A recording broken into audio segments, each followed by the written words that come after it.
But now it's time for the entire FNAF floor.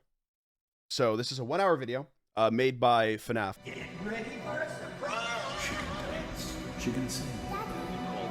Just watching 1-hour video on stream. I got permission for this. I want to make it very clear. I got permission for this. Five Nights at Freddy's is a franchise with over a decade's worth of content, spanning countless games, books, and now a movie. There's a reason that no matter whose timeline you watch, they all look different. Making a FNAF timeline is not easy. There are so many ways you can interpret this story, and this is mine. So let's start at the beginning. Oh, this Back is in the 70s, a company called Fazbear Entertainment got its start by creating different props and mascot costumes for carnivals, and specifically for something called the Fall Fest. The Fall Fest featured various mascot characters such as a bird, an elephant, and the most popular of all, Fredbear and Bonnie. These specific mascot costumes were so popular, Fazbear Entertainment opened a dedicated restaurant for them called... What's the channel name? The channel name is Fuhnaff, spelled F-U-H-N-A-F-F.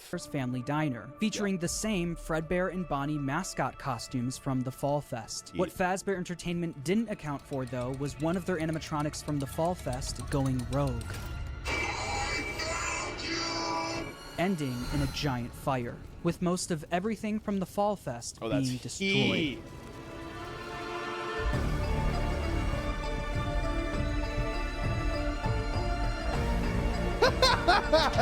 What the fuck, dude? That's crazy. We're about to get like a full, like the most condensed movie we've ever seen.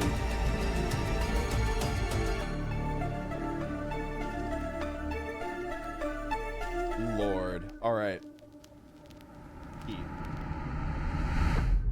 The specifics about the animatronic that went rogue and the fire are unknown and will likely be revealed next year in FNAF's next big release. Although we don't know much about how this fire occurred, we do know that after the fire, Fazbear Entertainment started phasing out of the mascot costume era. They needed something new. The two men who helped found Fazbear Entertainment, William Afton and Henry Emily, stepped up to the plate. William Afton was mostly the businessman of the two, handling all of the money, while Henry was the more creative one, with him being in charge of building most of the animatronics and props for the company. With the Fall Fest era of the company coming to a close, they were only left with Fredbear's Family Diner, the standalone restaurant created for the Fredbear and Bonnie characters. In order to replace the mascot versions of Fredbear and Bonnie, Henry went to work on new versions of the characters, eventually creating the new Fredbear and Spring Bonnie, the same characters but with new designs and new suits. Henry called them Springlock suits. These suits are able to double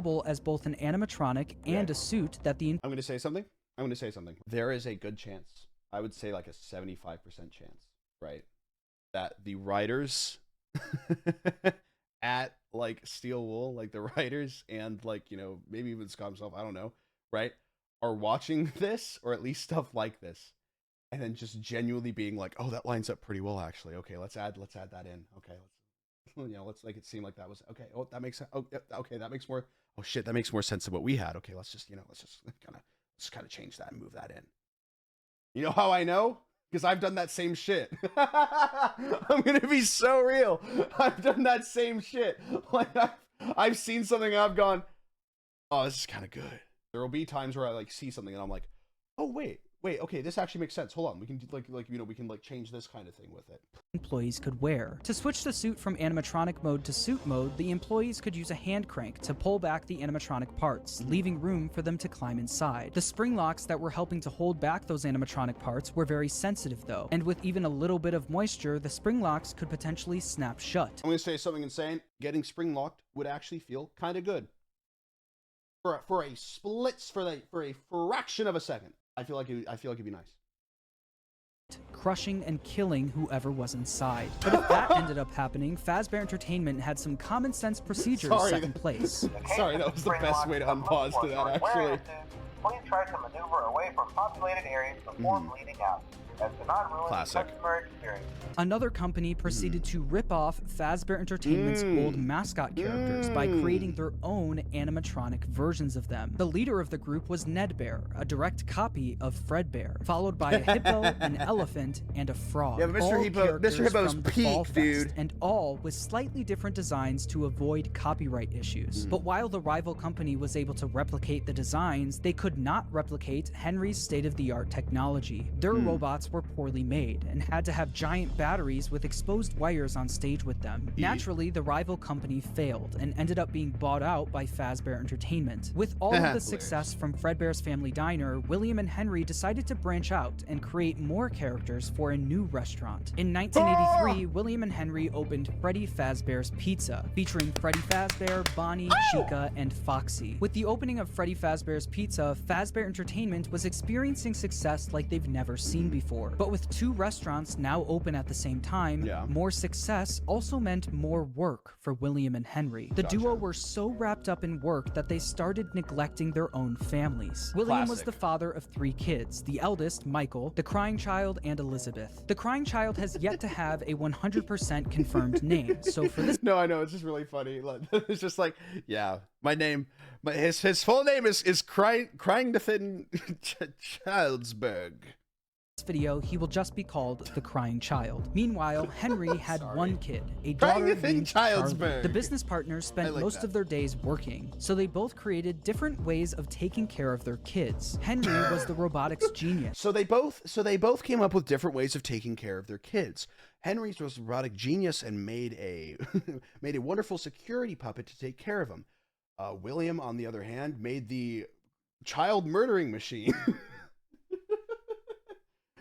He made the child murder robot 4000 to take care of his kids. This made it so Charlie could play at the restaurant while Henry worked, without Henry having to worry about her leaving the building or getting kidnapped. The robot was linked directly to a green bracelet that Charlie was wearing. If Charlie, wearing the green bracelet, tried leaving the building, the security puppet would spring into action. William, on the other hand, was the businessman of the company. He cared more about making money, but also saving money. Naturally, he decided to just force his eldest son, Michael, to babysit while he was at work. Michael was mostly in charge of babysitting the crying child. The crying child didn't have many friends, but he did have a close relationship with his plushies. These plushies were of characters from his favorite show, Fredbear and Friends, Fazbear Entertainment's newest cartoon, featuring Fredbear, Freddy, Bonnie, Chica, and Foxy. The crying child's favorite character, though, was Fredbear. He especially loved his Fredbear plushie. Although he loved the plushie version of the characters, the animatronics would soon become a different story. One day, while visiting Fredbear's Family Diner, the crying child saw something that would scar him for the rest of his life. While wandering the restaurant, he walked by the employees only room, where an employee accidentally left the door open. Inside the room was his father, William Afton, helping another employee into a spring Bonnie suit. But through the eyes of the crying child, this looked like someone was literally being stuffed into an animatronic suit. The crying child was so young that he wasn't educated on how the mascot characters worked, so seeing a human be put inside of one terrified him. When a child experiences something traumatic, their brain naturally tries finding ways to deal with that trauma. The crying child's way of dealing with his trauma was by creating an imaginary friend. This imaginary friend took the form of the object he loved the most, his Fredbear plushie. His new imaginary friend Fredbear followed him wherever he went, shape-shifting into flowers, hiding behind cars, and in the sewers, with nobody being able to see him except for the crying child. When the crying child was overwhelmed, the plushie would talk to him and try to calm him down. Even when the plushie wasn't around, it was still able to speak to him because it lived in his mind. While the crying child was dealing with the trauma of seeing what he thinks was someone being stuffed into a suit, his brother Michael was only making it worse. Michael knew about what happened with his younger brother and used it against him. Every day while babysitting the crying child, Michael would put on a Foxy mask, hide somewhere in the house, and jump scare his little brother. Oh, fuck.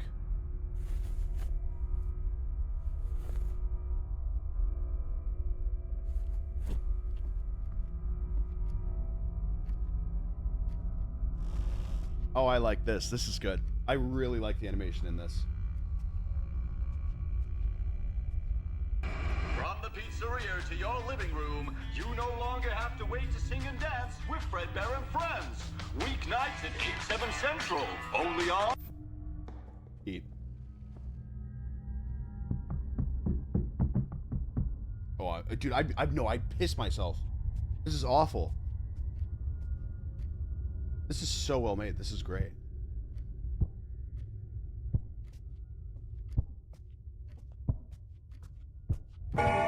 Jesus Christ. Yep. Yep. And then wait for it. Wait for it. Oh. Uh-oh. Oh, I'm scared. Oh, that's all good. of Michael's bullying, the crying child's imaginary friend Fredbear would comfort him and talk him through the situation, saying, "You know he is hiding again. Be careful. Tomorrow is another day." Michael wasn't the only one bullying the crying child, though. The local kids in the neighborhood heard about why the crying child was so scared of the pizzeria, even making up fake rumors related to what the crying child thought he saw there. "You'd better watch out. I hear they come to life at night. And if you die, they hide your body and never tell anyone." But all of this bullying would come to a head on one special day, the crying child's birthday. Ironically, his birthday party was being held at Fredbear's family diner. Because he was so terrified of being at the pizzeria, he hid under the table, not knowing that Michael and his friends were nearby, planning a prank that would go terribly wrong. Oh, they have an animation of this? That's crazy.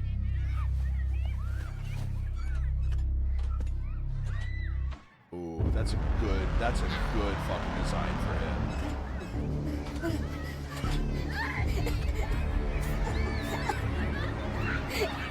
Woo! Nice. Nice. Michael and his friends lifted the crying child up to, quote, give Fredbear a big kiss, and Fredbear bit down on him, leaving his body to go limp. Michael and his friends quickly stopped laughing. Because of Michael's immature behavior, his terrified younger brother paid the ultimate price. Although the crying child was badly hurt, he didn't immediately die. Because of the immense brain damage, he slipped into a coma. After being treated at a hospital, the crying child was taken home so he could be comfortable, surrounded by his only friends, his plushies. In the crying child's final moments, Michael decides to apologize for what he's done, saying, "Can you hear me? I don't know if you can hear me.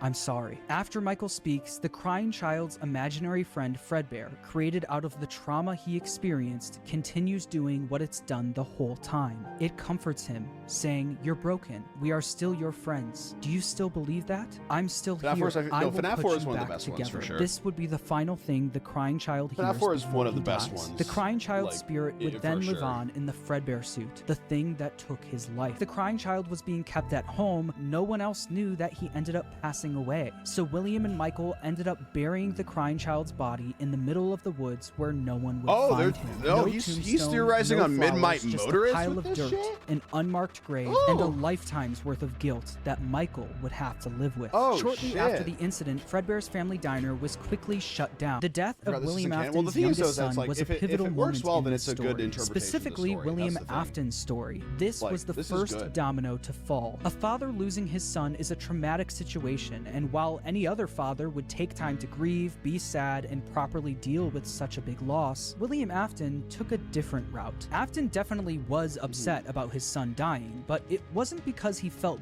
bad for his son, it was because it was embarrassing to him. Afton planned on risking everything to kill Henry's daughter, Charlie. He didn't care if he got caught, and he didn't care if he went to prison. But when Afton got to Freddy's, he noticed that Charlie was standing outside by herself. It turned out that some bullies were able to trap the security puppet in its box and lock Charlie outside the building, giving Afton the perfect opportunity to kill Charlie outside of the pizzeria. The security puppet was eventually able to escape its box and went looking for Charlie. As Afton sped away, the puppet noticed that Charlie was outside in the pouring rain. It then did what it was programmed to do and went to protect her. It was forced to crawl its way over to her until the rain got to be too much, and the puppet shut down, Afton was a drunk and abusive father and fully blamed Michael for what happened to his youngest son. Mrs. Afton tells him to leave Michael alone because he's had a tough day, but Afton doesn't listen. He goes over to Michael's room and pounds on the door, only for the door to be locked. He then makes his way around the house to try and find a way in from the outside. But once he gets to Michael's bedroom window, the fucking he Midnight notices Motorist that one it's pretty broken. well, actually. Michael was gone. So Michael was so upset by what he did to his brother that Midnight he would Motorist is sometimes see confusing as visions hell, of Fredbear like, appear yeah. and disappear. Tonight, Fredbear appeared outside his bedroom window, and it almost felt like his brother was calling out to him from beyond the grave. This would happen frequently, and every time it did, Michael would run to the spot where they buried his younger brother, only to find that nothing had changed. His younger brother was still gone and buried in the ground. Afton knew Michael did this often, saying, ran off to that place again. He will be sorry when he gets back. The guilt of killing his younger brother haunted Michael in his real life. So much fucking sense for it too. Yeah. But also in his so much dreams, sense for it, actually. Michael would I love that. constantly have nightmares I love about that the so much. animatronic that took his brother's life. These were the exact same nightmares his younger brother used to have every night, now passed on to him. Classic. Oh, my headphones turned off. That's why I couldn't hear anything. I was like, damn, they're really using this. Ooh! Oh, that's good. That's good, dude. Oh, I fuck with that. The animation in this is really, really good. I'm having a great time.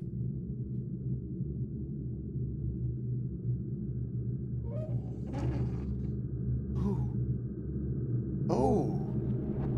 Damn. After the death of Charlie, Fazbear Entertainment That tried would make sense as to why he's the only one on that one night.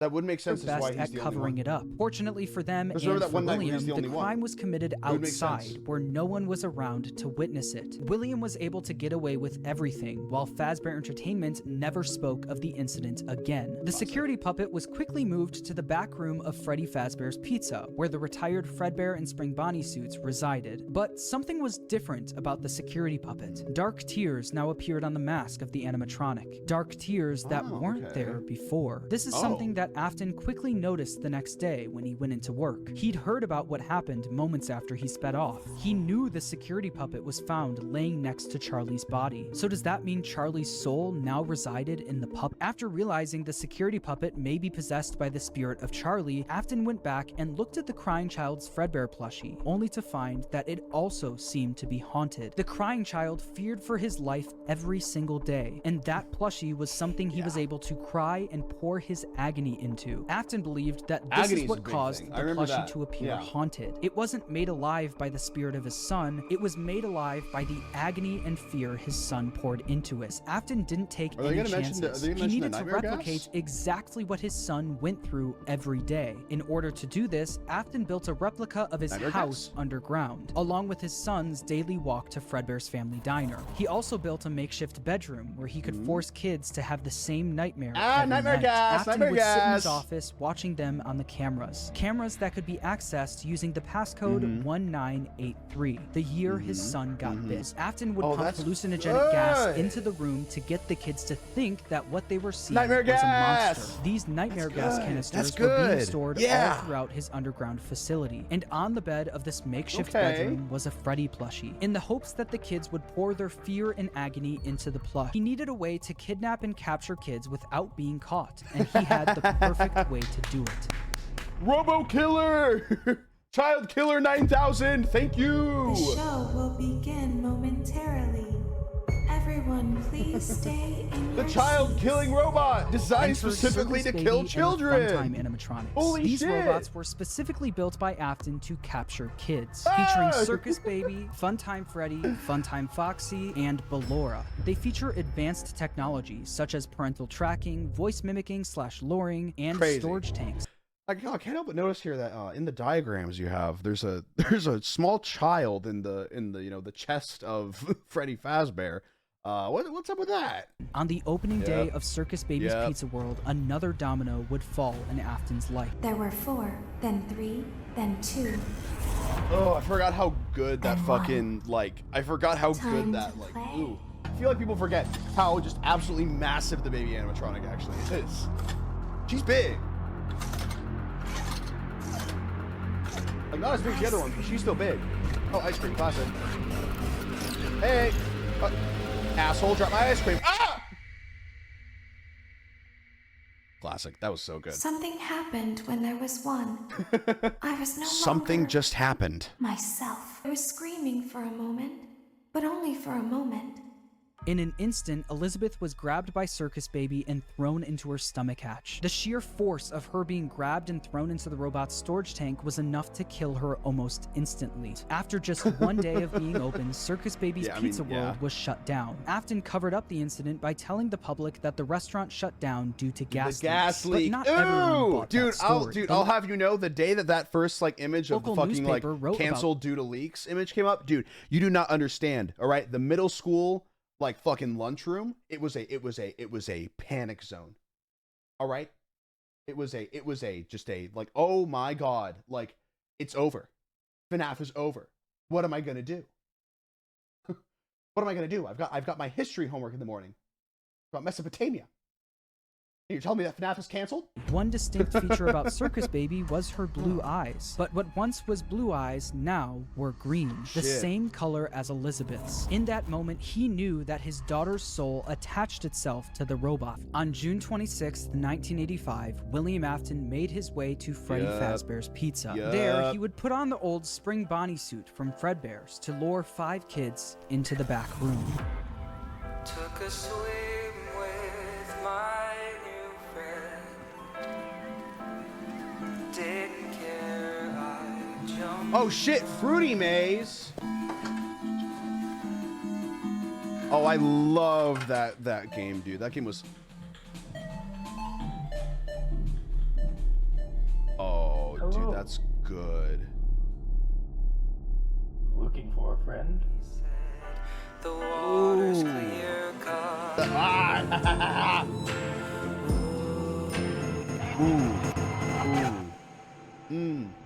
One by one, Afton That shit's killed good. them and stuffed their bodies into the we get this shit in animatronics. theaters? Dude, if Susie FNAF was movie would be first, sick. being stuffed into Chica. Gabriel went into Freddy, Jeremy into Bonnie, FNAF Fritz movie would be into sick, Foxy, guys. and then there was Cassidy, who went into Fredbear, aka Golden Freddy. At this point, Afton had no idea that the crying child spirit was in Golden Freddy, so he didn't think twice The about dual shoving spirits thing is Cassidy in absolutely there. The way crazy. Afton killed Cassidy, though, was different from the rest. Freddy, Bonnie, Chica, and Foxy were just regular animatronics.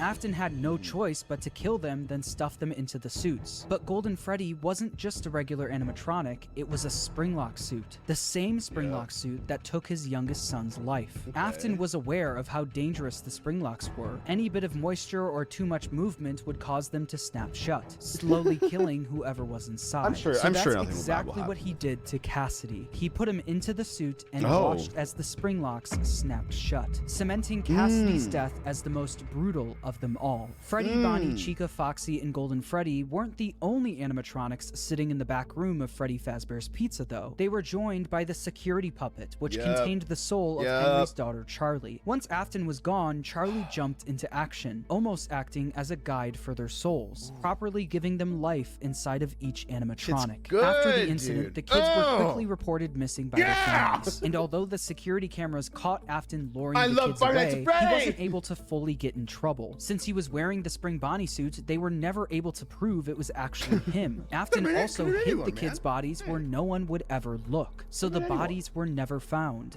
Unbelievably, Afton was able to get away with yet another crime. Because of all the bad press that came from the missing children's incident, people stopped coming to the pizzeria. After months of customers no longer showing up, Fazbear Entertainment officially shut down Freddy Fazbear's Pizza. Shortly after the pizzeria shut down, Afton decided to pull the Funtime animatronics out of retirement and finally get his underground facility fully operational. While Afton was running his rental business, Fazbear Entertainment was determined to try opening another pizzeria. These were called the Toy Animatronics, and they were once again built by Henry. Henry was aware of what happened in 1985, and especially of what happened to his daughter. So he was determined to make sure that never happened I forget that there was a again. Freddy These new Fazbear's that toy had the animatronics original were equipped three. with facial recognition systems that were linked directly checking out the to a vid. Thank you criminal for making it, database. dude. The It's so- security it's so puppet was fucking also sick. brought out of retirement, but instead of I'm working enjoying this. security, it sat quietly in the prize corner. Afton went back to work at the new pizzeria as a daytime security guard. While Afton was working the day shift,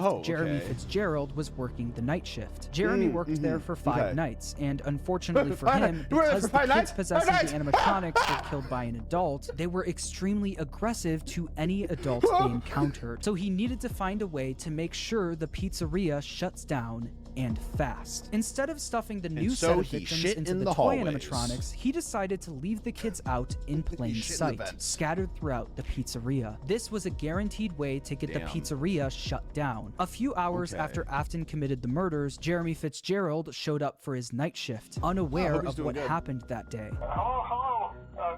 What on earth are you doing there? Didn't you get the memo? The place is closed down, at least for a while. Listen, just finish your shift.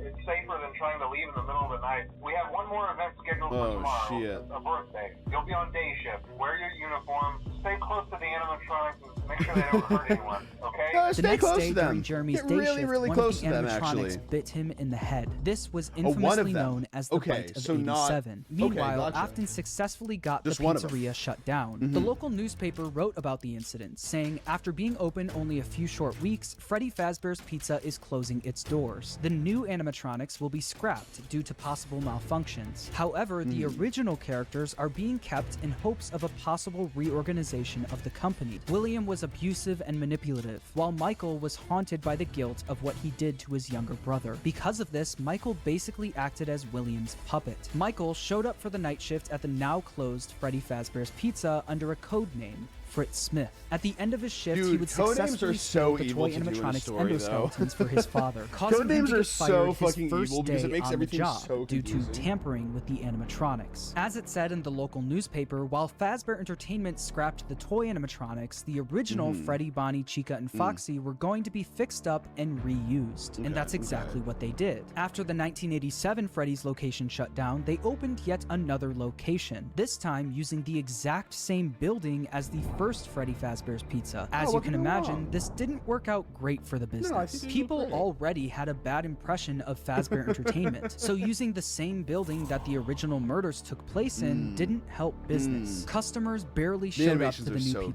pizzeria, leading it to shut down by the end of 1993. All Dude, this over dude, I'm gonna again. be so real. Like, if this is genuinely what like Scott has like had in mind, right?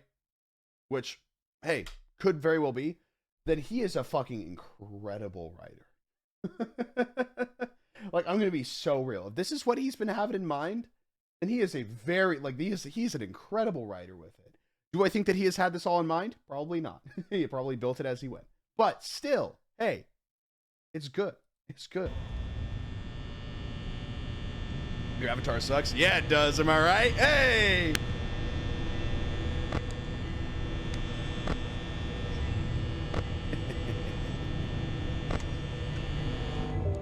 Oof, I love the animations. They're so good.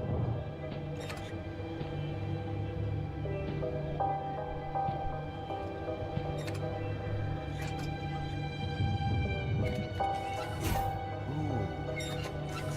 That's good.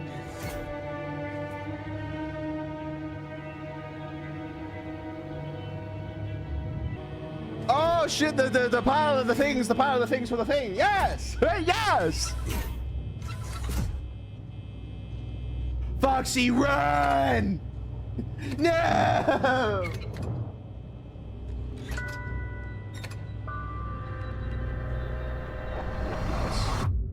Yep. Yep. Once he finished Yep. dismantling each animatronic and stealing their endoskeleton, he brought them down to his underground bunker, where he would melt them all down into one liquid substance called Remnant. Not only did Afton rob these kids of their lives, he would use their souls long after they're gone for his own Damn. personal gain. Oh my god.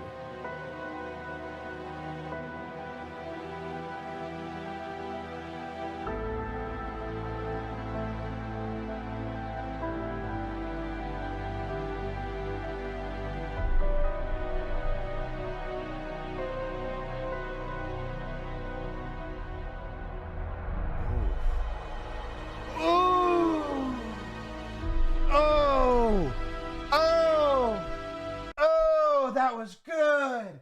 Sorry. No, that was, that was good. Sorry. Yeah. That one was, I like that.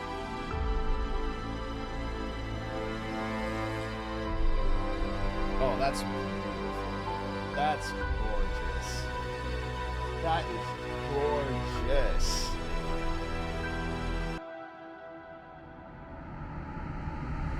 By melting down the endos, he successfully created Remnant. This substance, containing the spirits of all of the missing children, was silver in color, and if kept at the right temperature, was malleable. Afton didn't want to risk testing the Remnant on himself, so he injected it into the Funtime animatronics. Once he did, the animatronics jumped to life. The experiment had worked. William Injecting the Afton Remnant. unlocked Ooh, the that's power of life itself. Cassidy, the spirit inside Golden Freddy, chased Afton around the room and forced him to get into the Spring Bonnie suit. Cassidy was the most vengeful spirit of them all. Being spring-locked in the Fredbear suit was a painful and slow death, and he wanted to make sure that Afton knew what that felt like. At this point, Afton knew how a spirit could live on. As long as he was inside the suit, he knew he'd be back. Yeah.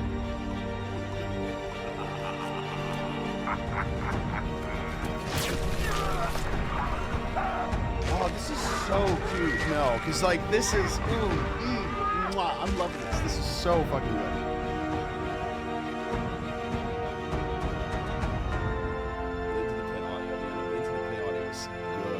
As Afton laughed, the spring locks snapped shut, forcing him to go through what Cassidy went through. This was an act of revenge by Cassidy, and it wouldn't be the last. Afton was now confined to the safe room of the now shut down Freddy Fazbear's Pizza, and because of this, everything in his underground bunker was left abandoned.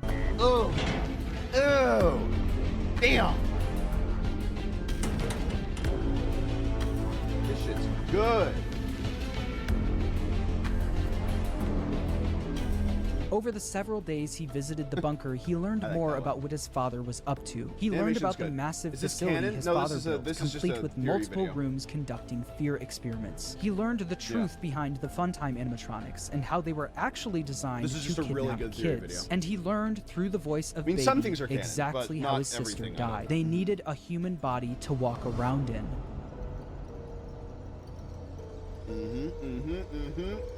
You are in the scooping room now. The scooper only hurts for a moment. Classic.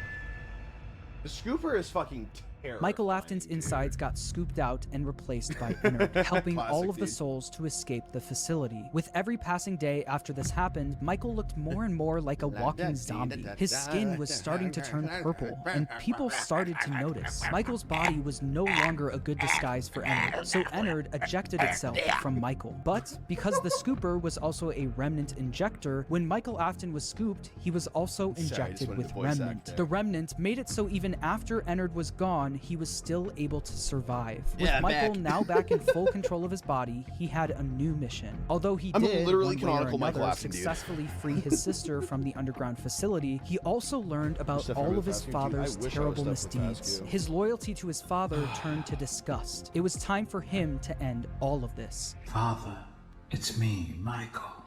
I did it. I found it. It was right where you said it would be. They were all there. They didn't recognize me at first, but then they thought I was you. I should be dead, but I'm not. I'm going to come find you.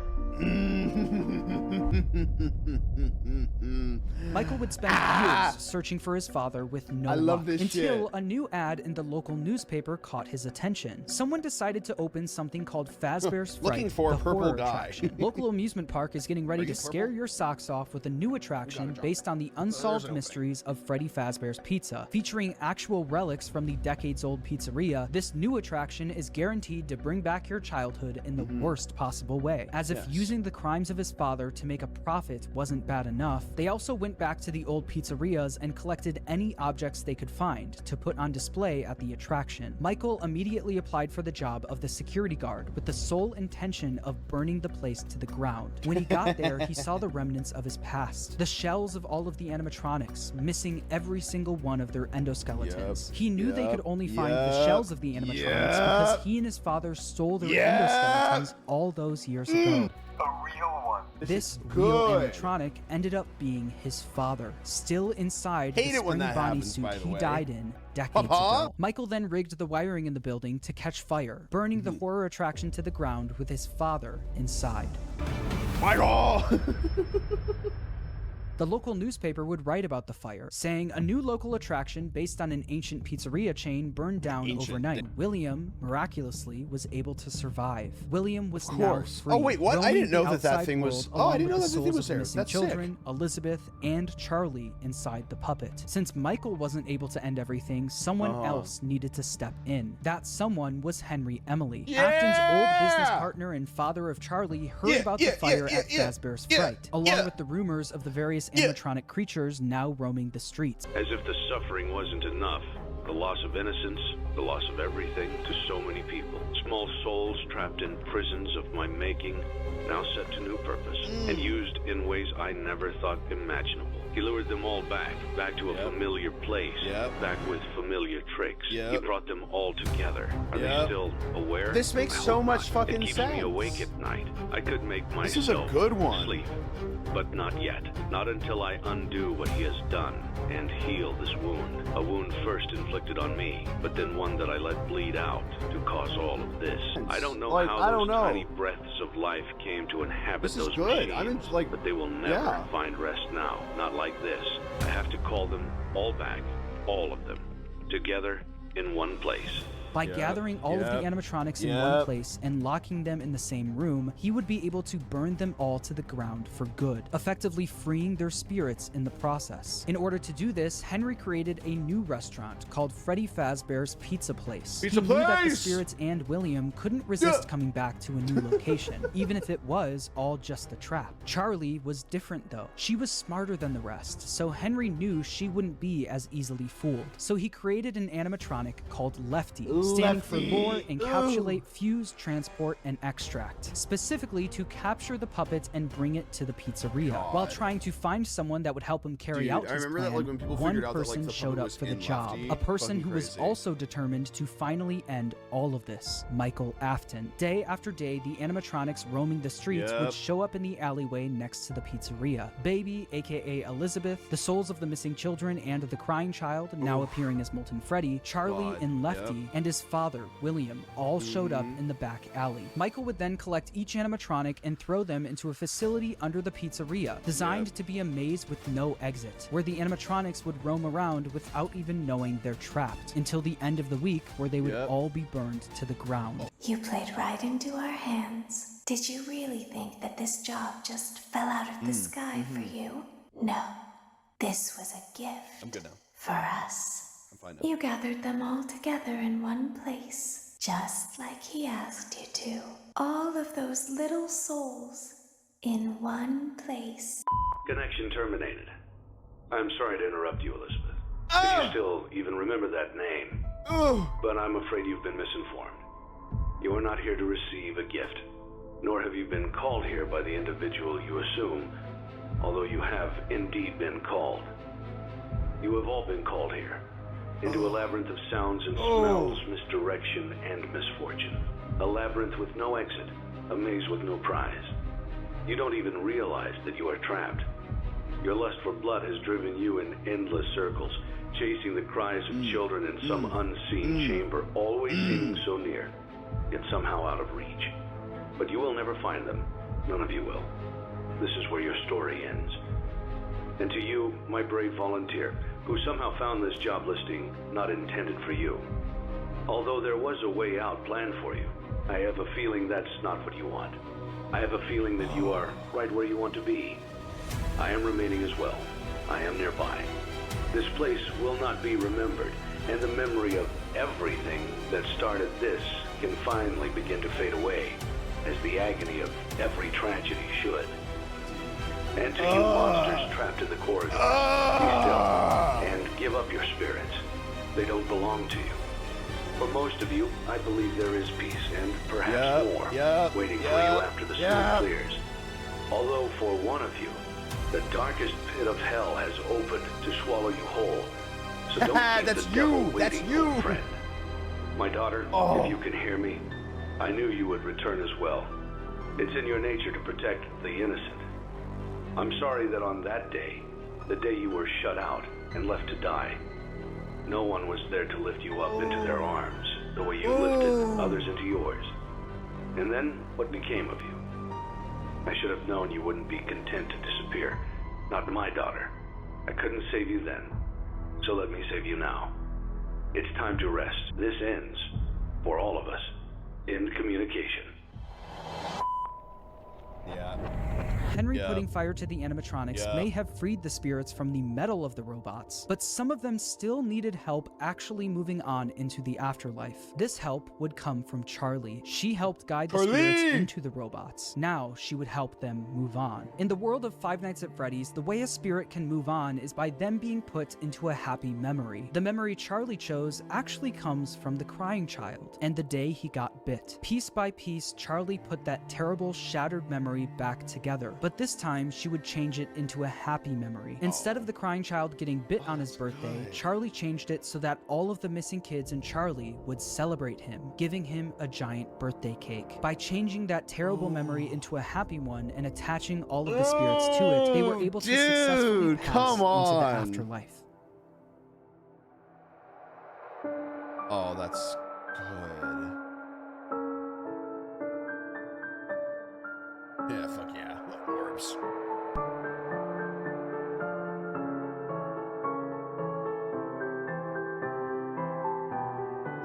The music too, dude. Ooh.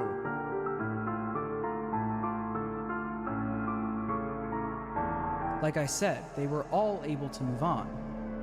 Except for one. Yep. Cassidy, the most vengeful spirit of them all, wasn't done yet. He decided to attach his soul to Williams, making sure that William was unable to move on. By attaching his spirit to Williams, he was able to trap Afton in an endless loop of death. He made Afton relive every one of his terrible misdeeds. The fear experiments, his underground bunker, and the pizzeria where Cassidy was killed. Afton experienced all of this while being attacked and killed over and over again by all of the animatronics from his past. Every time an animatronic would attack him, Cassidy would be there, reminding him that the suffering will never end. We've only just begun. I will never let you leave. I will never let you rest. He tried to release you. He tried to release us, but I'm not gonna let that happen. I will hold you here. I will keep you here, no matter how many times they burn us. Cassidy knew that Afton didn't deserve the afterlife. He deserved to pay for what he's done for all of eternity. But if you keep up with the franchise, you know that that's not the end of the story. Like I said at the beginning of the video, making a FNAF timeline is not easy. No matter what anyone says, in broad strokes, fair you to can not explain the fucking, basic like, plot. But help once you get down to the onwards. motivations and the why of everything, you have to start filling in the blanks yourself. Some people who've helped me fill in the blanks that I'd like to shout out are Rytoast for his theory about Cassidy being spring-locked in Golden Freddy. I think that makes a lot of sense and is really satisfying for the narrative. It's important for me to say that no one except for Scott Cawthon himself knows the exact story he was trying to tell. I don't think he knows either, man. I'm sorry. I don't think he knows either, dude. I really don't. I'm gonna be so real. I don't think he does either. He might, which that's fair. If so, then he is a fucking fantastic storyteller. He still is a fantastic storyteller. Like, if he genuinely was like, yeah, everything like this was planned, this is exactly how things go, then like, fuck yeah. But like, also it's like, okay, I don't think he really. So please make sure to watch other people's timelines as well, and come to your own conclusion on everything. And when the time is right, I'll be back to tackle the newer games in this franchise. Until then, make sure to subscribe, and thanks for watching.